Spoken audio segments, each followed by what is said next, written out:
Yeah, yeah. Shake your boom boom up in the air. Just the way you like it, I really don't care. Boom boom up in the air. Don't stop loving her, don't stop. Hey guys! Hey guys!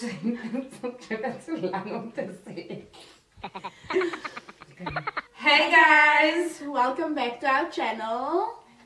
And we've got Sham back here in the house. It's every week. We're gonna do this, and then every week Chanel just cancels. I've stopped even asking like why. I just thought that when I see you, I see you. So today is the very first episode of our Botox series, and we'll just be discussing in short, brief, just what Botox is, what it's used for, etc, etc. I'm not gonna give you the whole spiel because we're obviously gonna discuss it. So these words are so big. It's very big, very long. A mouthful. Yeah, so we will give that to Chanel to pronounce because I cannot attempt. I didn't even attempt. Okay, to memorize this one. Me, okay. So Botox is a highly purified preparation of botulinum toxin A. It's a toxin produced by the bacterium Clostridium botulinum. Okay, dus een keer gesê, gaan jy weer sê, is te veel. You should ask her what that means, those big words.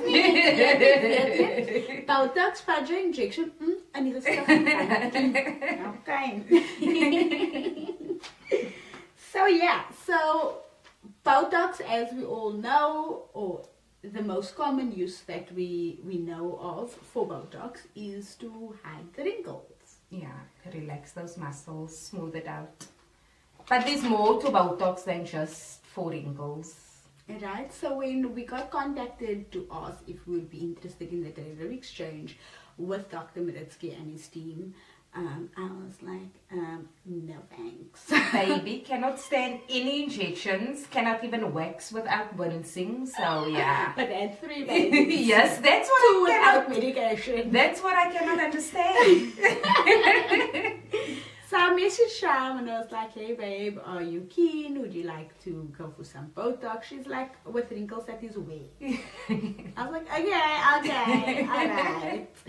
But as many people don't know, which I only found out when Sham and I discussed it previously, was that you can actually use Botox for many different things.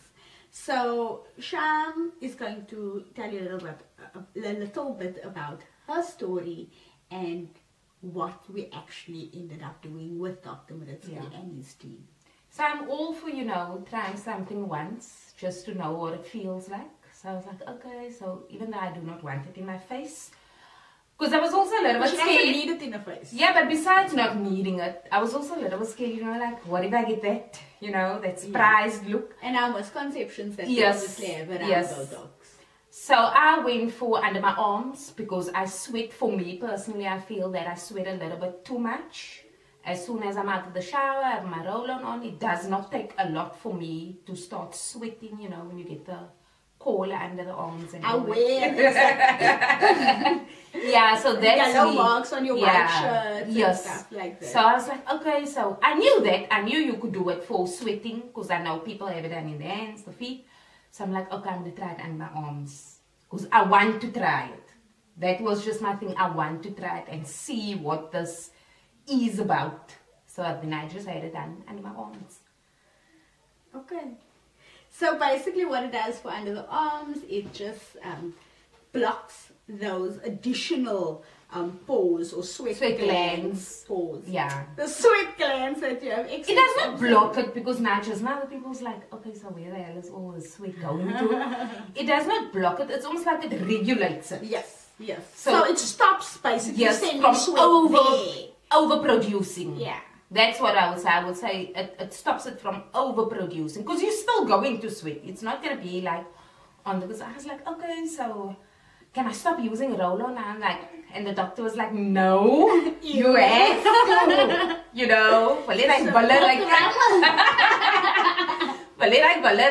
So you still do sweat, but it's just less sweat. Right. So you stay drier for longer. Right. Yeah. And so basically we had a chat with Dr. Maresky and just about, you know, where else can we have Botox done besides our face and our underarms.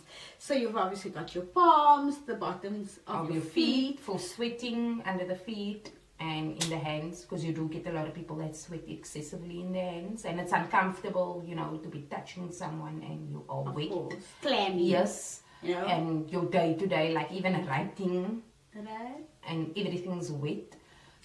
And something that was super interesting to me, which we got from one of the group members when we had the discussion on the group, was don't forget to join the group. One of the interesting things that we found was that you can actually use it to treat migraines. And obviously it's not going to take your migraines away, but the intensity is going to lessen it. The intensity will be lessened. That took long to come out. Damn! And then obviously also we spoke about results around that, and it reduces the migraines for up to 85%. I mean, some people suffer heavily with migraines. Like they have to lay in a dark room. I'm fortunate in that I hardly even get a headache. I know that. Like my mommy has that, where she literally gets physically sick. She will start vomiting. Wow. That's how heavy it becomes for her. So yeah, I mean, just to have that relief on not having to deal with it. Exactly. It's amazing. So we also spoke to him about adverse effects, and obviously Botox has been done. People have been doing Botox for so long. Yeah. So there's lots of research that has gone into it, and there's not really adverse effects, right? There's obviously like sometimes pain. Yeah. Not also bruising. too bad. Pain, bruising, redness.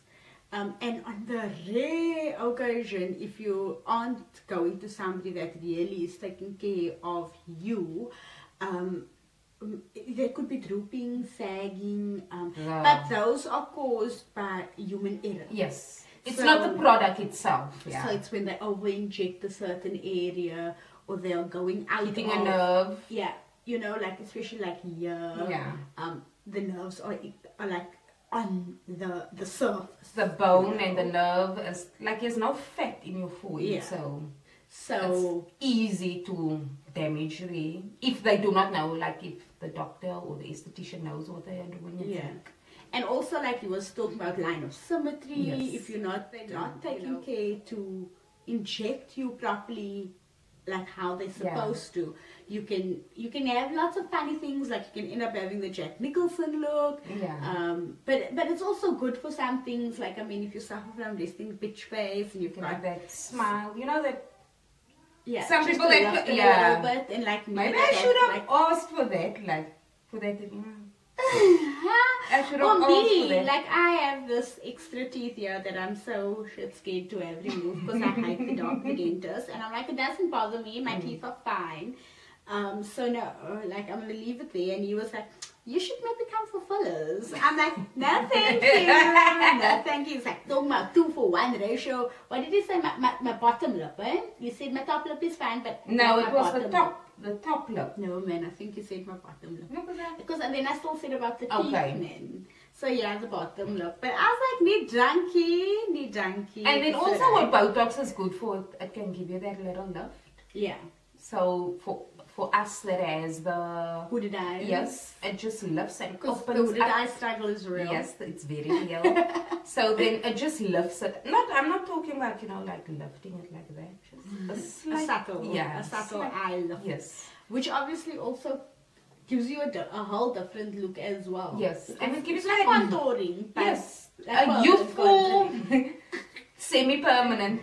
It's like a youthful. Just pick me up, you know, like I look really well rested. So not just, you know, it's not just the wrinkle thing that it does. And I think, if I'm not mistaken, how they found out about the migraines, it helps migraines. It was for people that is going for the crow's feet. Yes. And then as a side effect, they found out that it actually does help with the migraines, the tension. That the migraines were less also. Yes. And yeah, so basically, like, so it was all new to me. I mean, we both are colored chicks. We come from colored communities. Like, when we think Botox, we think like fatty monster. Yeah. Your face is gonna stand like this. Yeah, You can't do anything. You can't say Yes. anything. So Like, it there was very a lot of interesting, misconceptions, right? yes. And it was very interesting for us to learn, or for me to learn. I me found too. it very interesting. And Dr. Maresky was so cool and so chill, and just like making jokes with us while he was talking about all of these things. And so yeah, so like what I took home was that Botox is not for preventative measures, number one. So you don't go there with no wrinkles and say, I want Botox so that I can't have my wrinkles showing.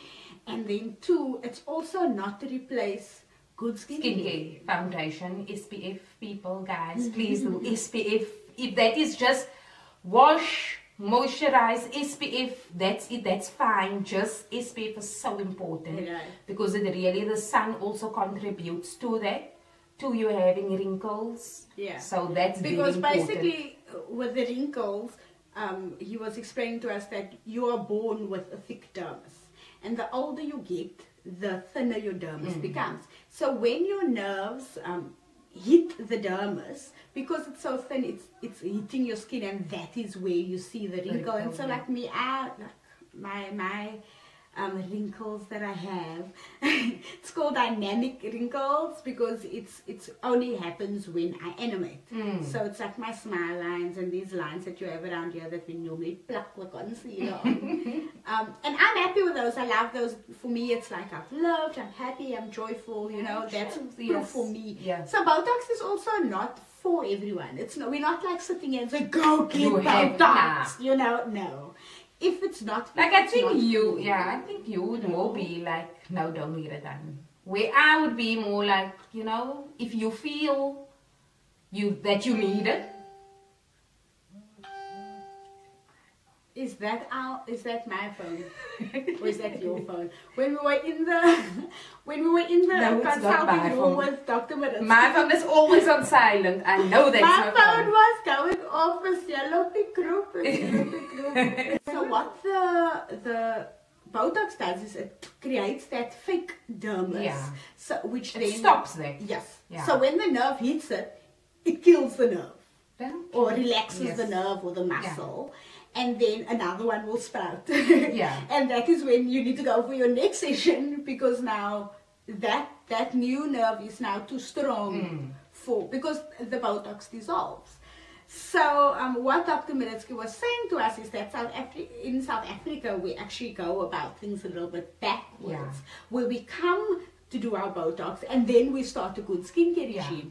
And so if we start good skincare habits from an earlier age, then we don't have that problem, or we don't necessarily have to go for Botox because we're taking care of our skin well.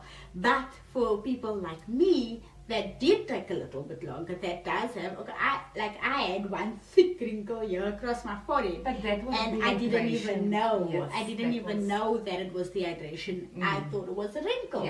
And then when I had that micro needling with Aisha in Joburg, she was like, no girl, that's dehydration. You know, so even if you do think, maybe you think you have, it's wrinkles that you're having, it might not even be that. So when you start with a good skincare first, then you might not need Botox. Exactly. Or you might not need as much, or to go as much. Right. And when we say good skincare, we're talking about like high percentages of your active ingredients. So how to know that is obviously if it's in the top 5, first top 5 ingredients, then that's what you want. No nasty ingredients like fragrance, drying alcohols. Not all alcohols are bad for you. So the drying alcohols, the fragrance, sulfates. Personal opinion on parabens, I'm not bothered by it. Not for skincare. Hair care, yes. But I'm not, like, generally I'm not bothered by it. So if there is something that is also something that you should look at. Parabens, if that's a concern for you. And unfortunately, we don't have any skincare like that freely available to us in South Africa. Like, we can just hope and dream that soon somebody will come and be like, I'm here, I'm good. And you guys know Shamil has been preaching the ordinary all the time. And listening to Instagram and Truex, but he really did the whole world a favor when he came and said, skincare doesn't have to be expensive. You do not need the fancy packaging. You do not need the names, the advertising. You just need to have a bomb-ass product. There you go. And it will sell itself. That's it. Right? And it does. It does. It does. I mean, how many of you have ordered The Ordinary from Cult Beauty? So, I mean, I went into Tiger Valley, I went into a branded store the one day, and I went in and I'm like, need immensible for seller in charge. Because as I've not been, I must admit, I'm not the best and most knowledgeable on skincare things. I've been doing my best to learn. And at least now I know the top 5 ingredients needs to be your active ingredients, otherwise, So I went into the store and I checked out the list of ingredients because I was looking for a cleanser. And it's a 100 ml cleanser, and the first 2 ingredients, water, SLS. What's it? Sodium, oh fuck. Oh shit. you can leave that. SLS, okay. Shit, man. I also know what that is.